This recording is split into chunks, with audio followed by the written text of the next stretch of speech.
So Ukrainian language is built on the system on cases, and you need to know it because it's just like foundation. If you want to build a house, you need to make the foundation, otherwise it will ruin. The same about the Ukrainian language. You won't be able to say even simple sentence without the cases. And when I wrote you my short story about myself, I used almost all cases there. And even when you need to say the age, you need to use already the dative case. When you say what is your name, you need to use the genitive case. When you use sentences about your job, use instrumental case. So it is very important to figure out the system. It's difficult, I know, but at the beginning, so when you learn the language, there are two the most difficult periods in this process. It's when you're a beginner, because you start learning new language, it is something new, it is difficult, and when you try to jump from intermediate level to advanced, when you just in this level, when you want to start speaking it freely. It's two the most difficult periods in the learning process. But when you just, if you do my course very well, you will feel very confident, and then you will just expand your vocabulary by yourself and just find a native speaker or your relative, or maybe have Ukrainian girlfriend, boyfriend, wife, husband. It will be easier if you keep practicing with them, believe me. Okay, about the cases. Let's discuss each case pretty fast, and I will tell you about the main usages. And if you have questions during my explanations, please ask. So the first case is nominative case. Nominative case. And nominative case, this is the basic case because it gives us information about the base form of that we see in it. Base form of the word, we can distinguish the gender of the word, and we can see also is it singular or plural. So it tells us about the number of the word. Number means is it singular or plural. And the main usage of the nominative case, the main usage of the nominative case, it's what? It's this is subject in the sentence. This is subject in the sentence. For example, let me give you some examples. Like Kyiv, столиця України. Kyiv is the capital of Ukraine. And Kyiv, столиця України. Kyiv, столиця України. So you can see Kyiv, just want to highlight for you. So Kyiv, this is the nominative case. This is the subject of the sentence. And actually, Stolica Ukraine, this is also the nominative case because it gives us more information about the Kyiv. Or, for example, another example, if you say, Anna, moja podruga. Anna, moja podruga. Podruga. Anna is my friend.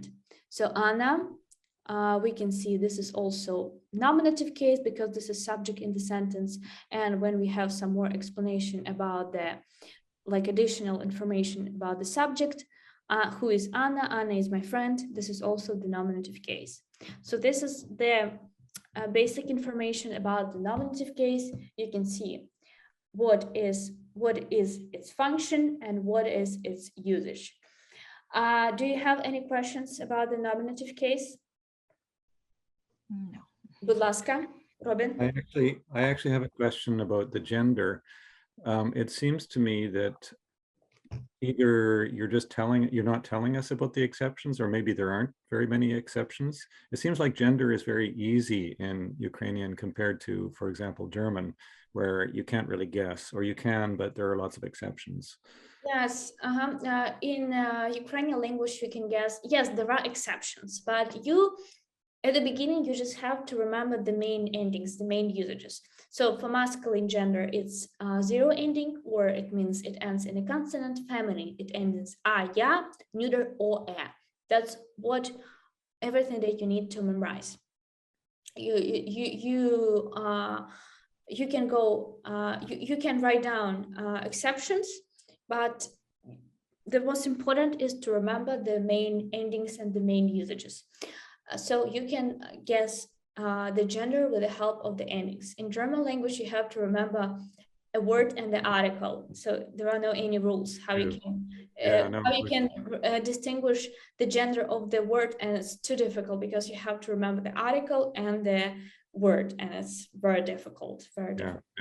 Yeah, and I just want to say, as an English speaker, gender makes no sense. For example, in French, the moon is female, but in German, the moon is masculine. So there's a good rule in German, actually, though it helps. I don't know whether anyone else notices with German. I tend to always use the rule that if you are a great chauvinist, then in German, that's usually the right gender. So if you just think how you would give a gender to something as a chauvinist, that's usually, sadly enough, correct. Sorry for anybody who loves Germany that much. No, but there's die Sonne in German. So the sun is female in German, but what is it in French? I think it's masculine. Le soleil, yes, masculine. Yeah. Okay, good. Okay, anyway, distraction. Okay, let's continue. The next one, the next case, number 2, is the vocative case.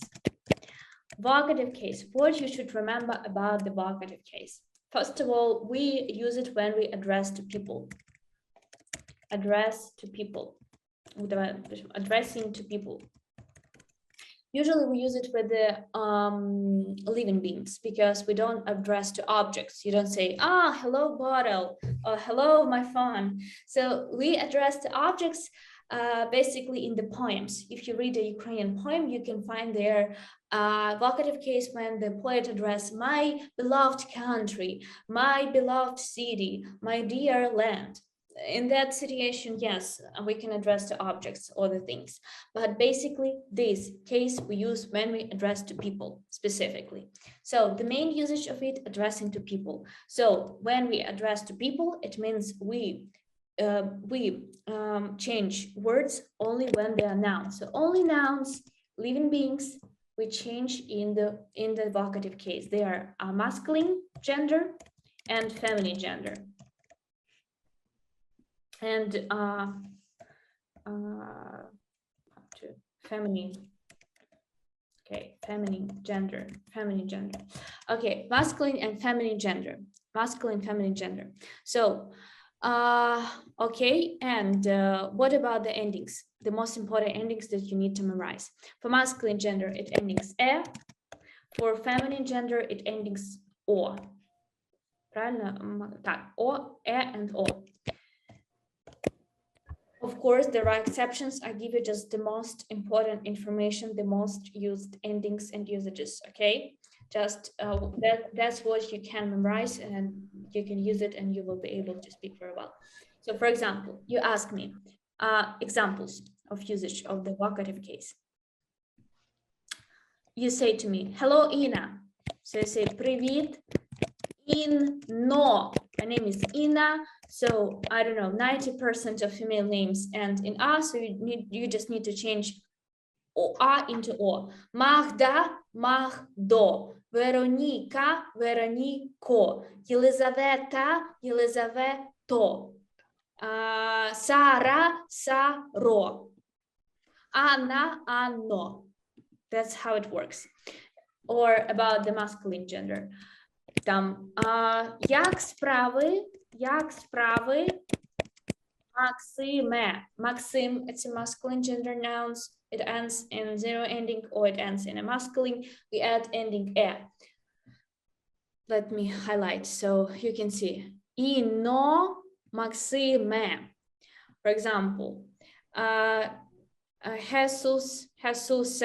Robin, Robine. Nathan, Nathane. Etc. The main usages, the main endings for the vocative case. Any questions? I have short questions on the pronunciation of names, especially foreign names. So the rule is clear for Ukrainian names, but like mine, I will pronounce my own name Jesus, and I will not Ukrainify it or something. I don't know how Ukrainian people handle foreign names. Will they search the closest Ukrainian form of the name, or will they try to repeat phonetically exactly the same, and then what in the vocative case? How will you handle that? Yes, that's an interesting question. A good question. So about the foreign names, we have the rules of transcription and transliteration, and we write foreign names with the Cyrillic names, the way we pronounce it, or the name we can transliterate with the Ukrainian letters. And there are the tables of Ukrainian transliterators, the transliterations that we use. For example, the same, and we do vice versa. For example, we have foreign passports, and when we have Ukrainian names, we use the official table of transliteration from Cyrillic into Latin, and then this is the way how we write our names in Latin or in our foreign passports. About the foreign names, so we usually transliterate them, and we use the same kind of endings, like we change into o, or we add e, but sometimes we have some irregular forms that we have a little bit different endings, can be ending u sometimes for masculine names, but that are some additional rules and additional exceptions for that. Therefore, at the beginning of our course, when you join the course, when you join the WhatsApp support, our admin, our teacher of the course, she sent the table of transliteration that I made for you, and she asked, please write a name in Ukrainian. Did you do that? Remember, we sent this. You can see Ukrainian transliteration rules, and here I don't remember. You I don't remember it. Yeah, I don't remember I it. don't remember. Okay, I will I don't ask. think I have seen it, but I'm sorry. I will ask the teacher of the course. Maybe I just uploaded it. yes. So we have this like rules how we transliterate the names. Yeah. Okay, so we will share with you this table again in WhatsApp. I will send you also. Okay. So a quick question. So my name, when I say my name in Ukrainian, my name is Magda with a G, G. Do I say Magda or Magda? Magda with Ukrainian G. Yes. Yes. Yeah. Because we translate you. G into G. Yes. Yeah. Thank you. Also, I was wondering about this because I had this problem with my Ukrainian friend who's here with her son, because her son is called Yehor, and the Germans have translated it into Igor, and they keep calling him Igor, and she says, okay, it's not spelt like that, it's not pronounced like that in Ukrainian, it's sort of Yehor. Is that due to this transliteration? Igor? You mean Ihor? She writes it and she pronounces it as a Yehor. Maybe Yehor? Yeah, and Yehor. they've and they've translated it in German to Igor, so with the g sound instead of the h, and at the beginning with an e sound instead of a y. Yeah, exactly. In Ukrainian it's like that, and when they translate it, when they write it in German, they would write when German it would be IGOR is how they're writing it and pronouncing it. And this is how German transliterated it, so I can't. That's okay. This is how they managed to do that. Each country have their own rules of transliterations. Okay. Okay, because that's what I wondered. I wondered if it was just some random person in an office who translated it wrong. No. It's, for example, like, you know, we have like name, it's very common, like Veronika. Yes, you know this name. Yes, we have a participant. So in Ukrainian it's like Veronika, but in English you will write like Veronika, like this. But in German you will write like this. I mean, it's okay, it's pronounced the same, but what I'm struggling with is they're pronouncing it differently, because they're exactly what Magda said. They're swapping the h sound out and replacing it with a g, which is a bit odd. I think. I think it's because in Germany they don't have that much the sound. I speak Dutch and it's a bit the same as German, and I know that they probably use the sounds that they are most familiar with. Well, I know for like Olya, they say Olga. Olga, because for them it's difficult to pronounce Ola. It sounds la or Yulia.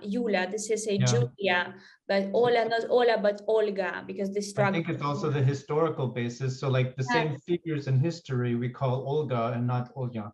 Yes, the same like we have male name Ivan, but you pronounce like Ivan, not Ivan. No, but like yes, you may have your alternative names for, like, we have like Slavic names, and there are like alternative for English names. So we have your alternatives, so they may sound different. Like we have Stefania. You may heard the song Stefania, but in English like Stephanie. It's pronounced differently. It's not like Stefania. It's like Stephanie. It's a little bit different, you know? Like, or Yaakov, but Jacob. We have name Yaakov, but like in German it's Jakob, but in English say Jacob. It's Yaakov, and Jacob. It sounds like 3 different names, you know? But this is just alternative names. Can I comment one last thing to the vocative? What I found was, what I think was strange for me was, like, if I'm saying somebody's name, you know, it's like, so, I say Привіт-привіт.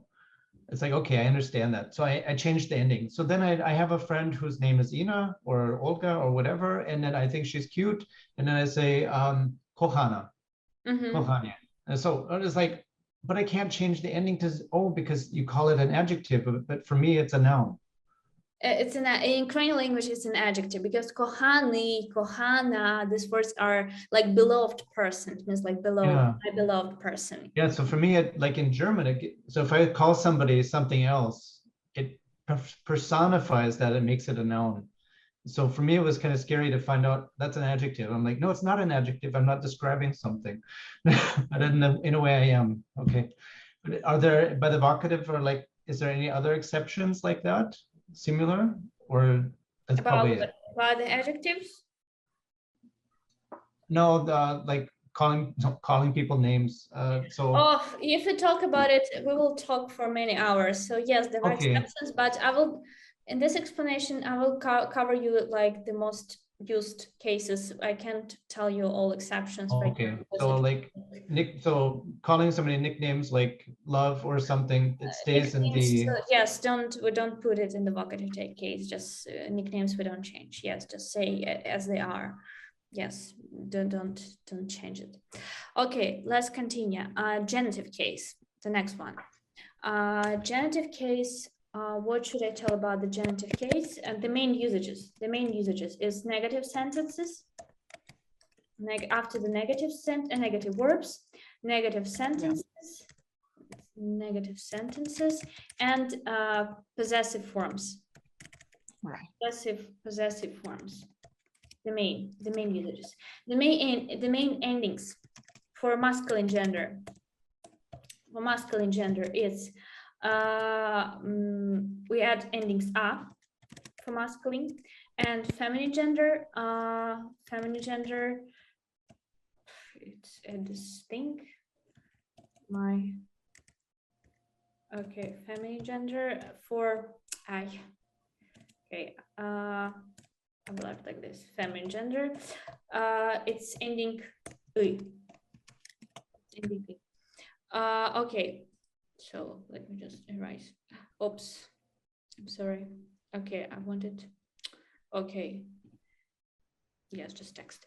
Okay, genitive case. The most usage: negative sentences and possessive forms. Masculine gender, we usually add a. Feminine, we change a into I. For example, я не п'ю кави. I don't drink coffee. I we change into I. Or, наприклад, я не бачу Тараса. I can see Taras. Taras is his male name, so we added a to make it, to put it into genitive case. Or possessive forms. Це книга Ольги. This is Olga's book. So you can see Olga, I change a into i, це книга Ольги, and this is the genitive case. Again, this is Olga's book. Literally, it is translated, this is a book of Olga. This is a book of Olga. Or another possession, це машина мого чоловіка. This is a car of my husband. This is a car of my husband. And you can see мого чоловіка, this is my чоловік in the genitive case, because we say this is my husband's car, or this is a car of my husband. Just follow the cases. So you see, this is the main usages of the genitive case. Negative sentences and possession. Or when you use in English, this preposition of. Like, yeah, a cup of coffee, a bottle of water, чашка кави, пляшка води. Genitive case. The main usages about the genitive case. So guys, there are a lot of exceptions rules. Wanna learn it fully? Get my time. If you understand the basics, just learn what I'm explaining right now. Yes. I got it. Yes. Так. Добре. Yep. Questions about the genitive case. It just seems to me that just have to memorize the rules, the endings and the usages, all the usages, and that's that. I mean, yes. A lot of memorization at first. If you memorize and do a lot of exercises, you will just remember it. Because today I did an exercise with my students. We went through the cases with him, and he just translated from English into Ukrainian. Yes, and he just the cases started came automatically. He's, oh my God, how is it? He said, because you repeated it. Right. You did, and your brain remembered this construction. Yeah. That's it. Yeah, you're right. Okay, the next one, accusative case. Accusative case. Accusative case. Accusative case. What is interesting about the accusative case? The main usage is object in the sentence. Object in the sentence.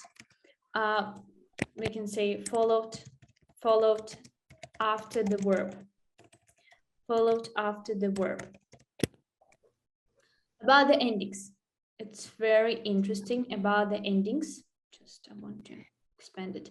Endings. When we talk about the masculine gender and neuter gender, masculine. Masculine is if a word living being, right. Like man, sister, brother, Karen, Jessica, Brian, John, it takes endings of the genitive case. So it takes this ending up. Genitive case endings up.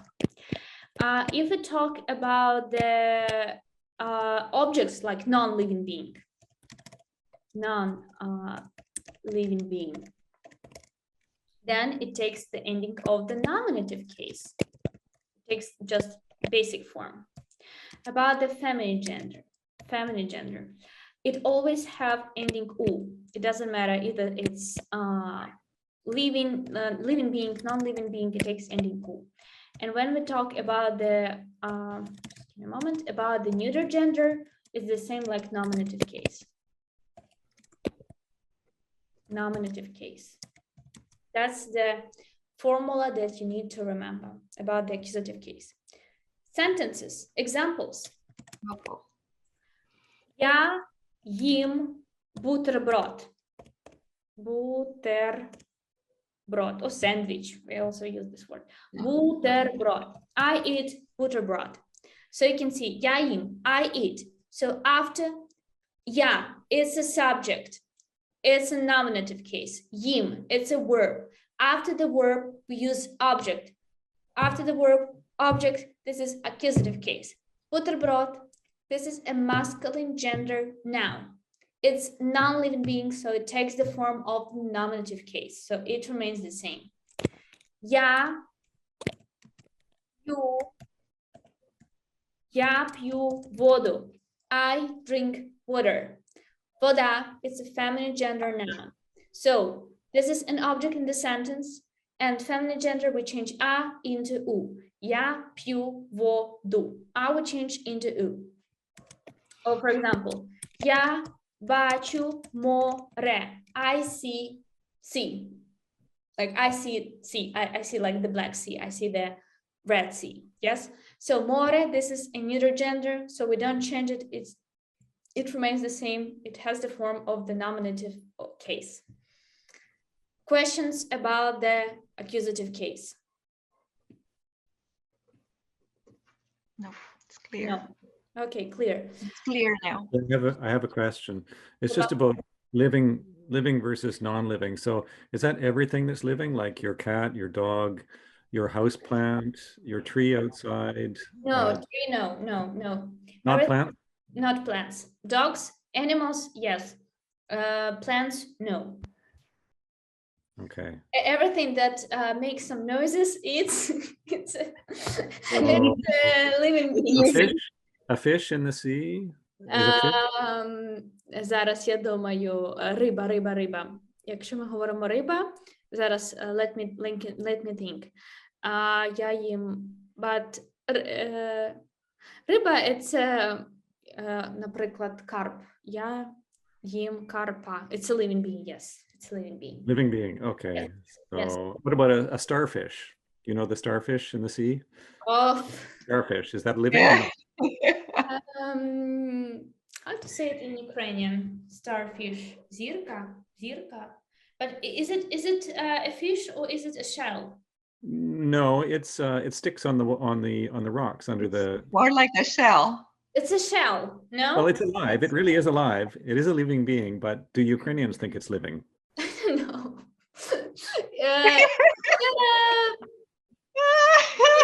I said everything that makes noises, but fish. It doesn't make any noise. It doesn't make noise, so it's not.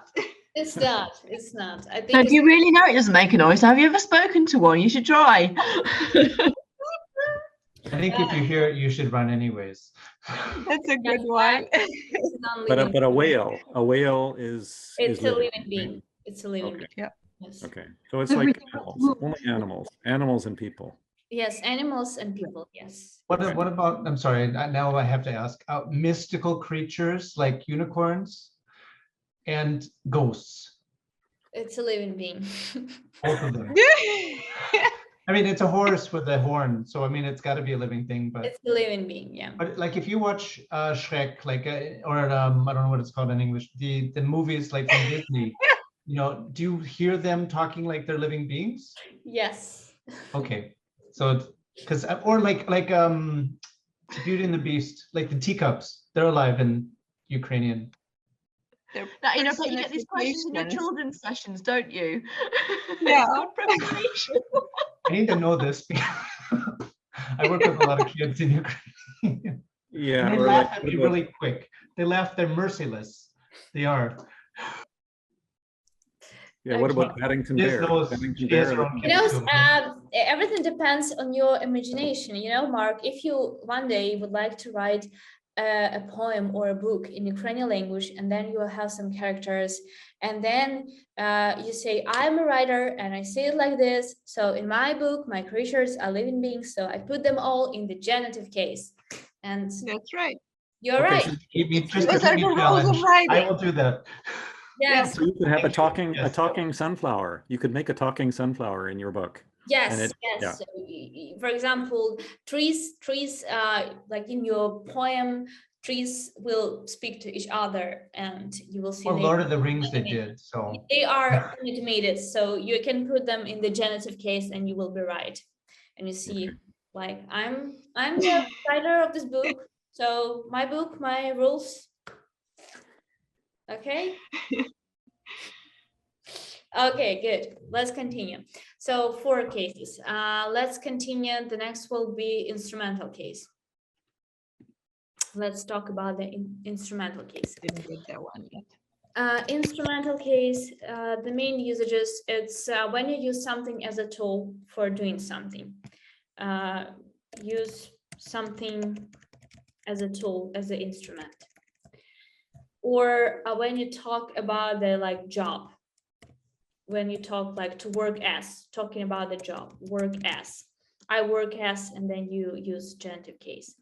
Or some specific verbs require its use, like after the verb to be, become, become, and I want to be, I want to become, and just give me a moment.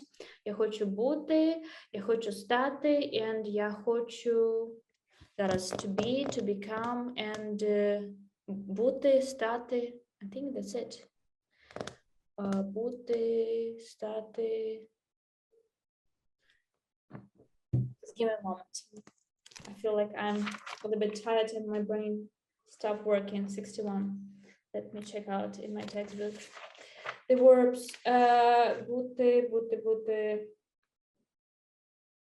Ким ти хочеш бути, працювати, стати, да, так, це все. That's it, yeah.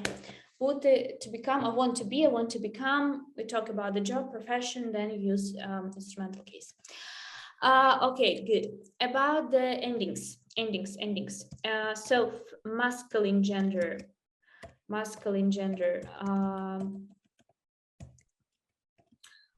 It takes ending and feminine gender.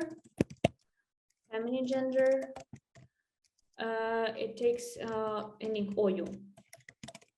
Ою. Так, something in chat.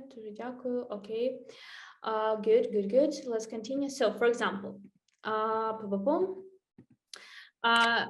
я їм ложкою.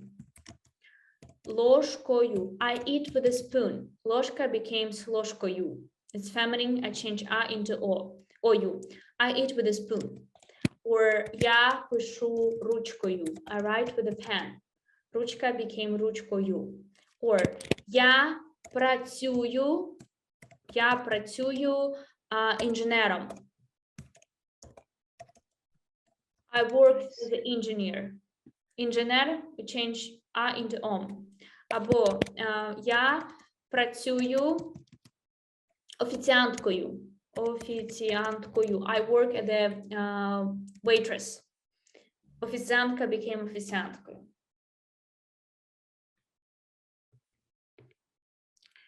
Questions?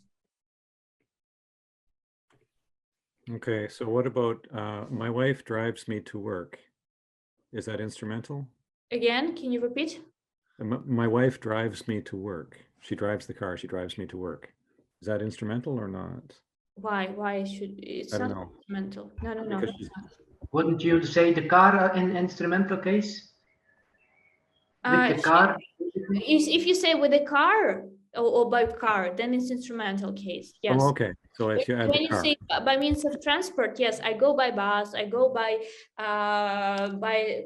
trolley bus, I go by bicycle. Then you use instrumental case. Yes, in this But a person- situation, yes. The person is never in the instrumental case. If a person is helping you, they're not in the instrumental case. Yes, you use it with the person when you use the preposition with. After the preposition with, you use instrumental case. With. I'm going with you. I'm going with Anna. I'm going with John. Then you use instrumental. For example, with. You say the Annою. It means with Anna. I'm going with Anna. Я йду з Анною. Or з Johном. I'm going with John. З Johnom. We have endings ою for feminine and for masculine.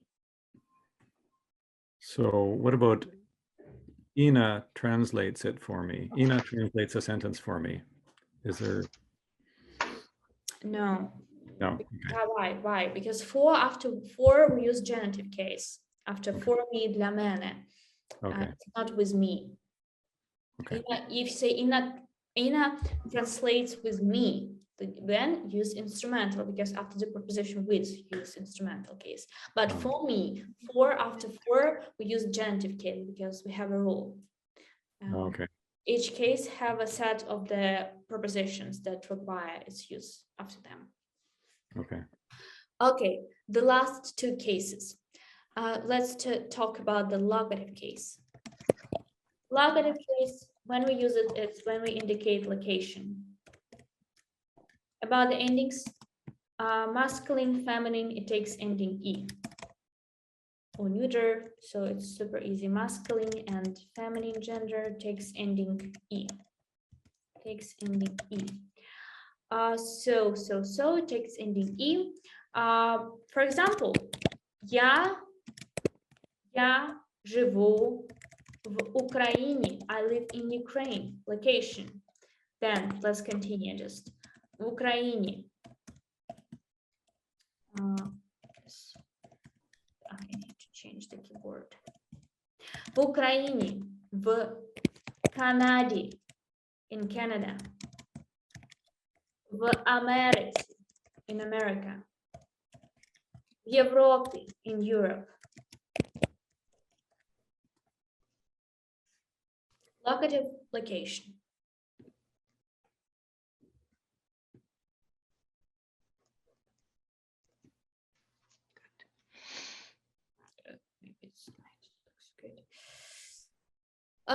Okay, and dative case. Let me just write it up here because I want you to see everything. And the last one, dative case. Dative case in Ukrainian language, it means давальний відмінок. It means comes from the word давати. So it means like after there is a set of the verbs that we use after which we use dative case. It's like to give to somebody, to gift to somebody, to phone or to call to somebody, to message to somebody, to send a letter to somebody, to send something to somebody. That's the main usage of so there is a set of verbs that you need to remember. Or when you say talking about the age, talking about the age,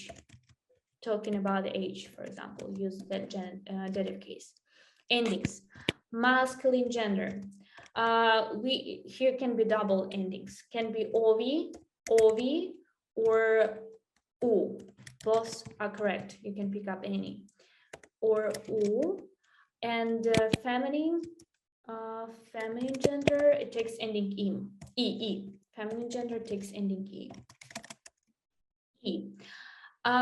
So for example, and what you need to remember that basically in the dative case we put nouns or pronouns because according to the usage, according to the meaning, because I give it to you, you should be in the dative. I gift it to Anna, Anna should be in the dative. I phoned to my mom, should be dative case, mom. I messaged to my boss, dative case. I sent a letter to my friend in the dative case. So according to the meaning, in many cases we put nouns or pronouns, like living mostly, because you can't gift to, you can't say I gifted to my table, I phoned to my door. Yes, usually we put living beings. For example, я дарую квіти, я дарую мамі квіти. You see, I gift to mom flowers. Mommy, this is dative case. Я даю тобі книгу. I give you a book. Тобі, this is dative case. Or я телефоную другові. Другові, or you can say другу. Two variants are correct. Or age. Мені 20 років. I am 20 years old. This is I in the dative case. Or йому 49 років. Йому, this is he in the dative case. So let me highlight.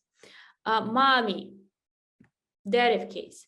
Тобі, dative case. другові or другу, any, pick up any, dative case. Мені, I in the dative case. Мені, this is I in the dative case. Йой. Мені, I in the dative case. Йому, he in the dative case.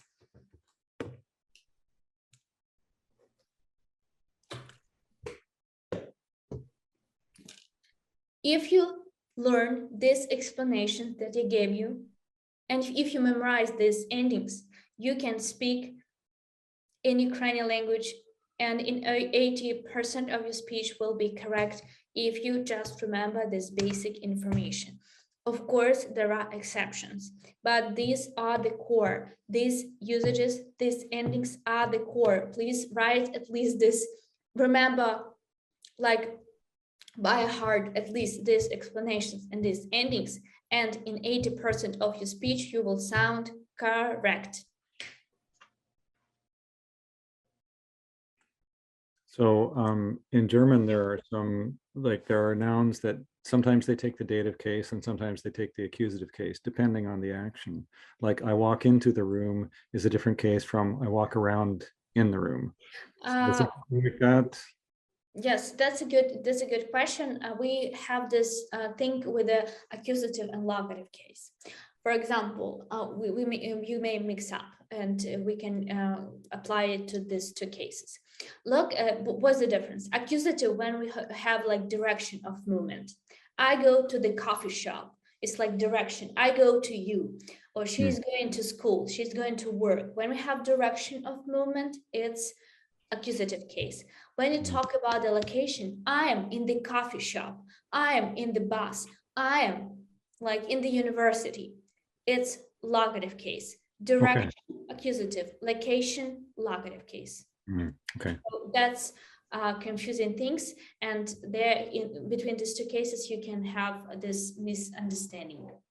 Okay, thank you. Okay, so it was like so I explained you it was like a short and clear introduction to Ukrainian cases. I explained you the base of Ukrainian language, so please remember it, at least this kind of information, and you will understand a lot in Ukrainian language, believe me.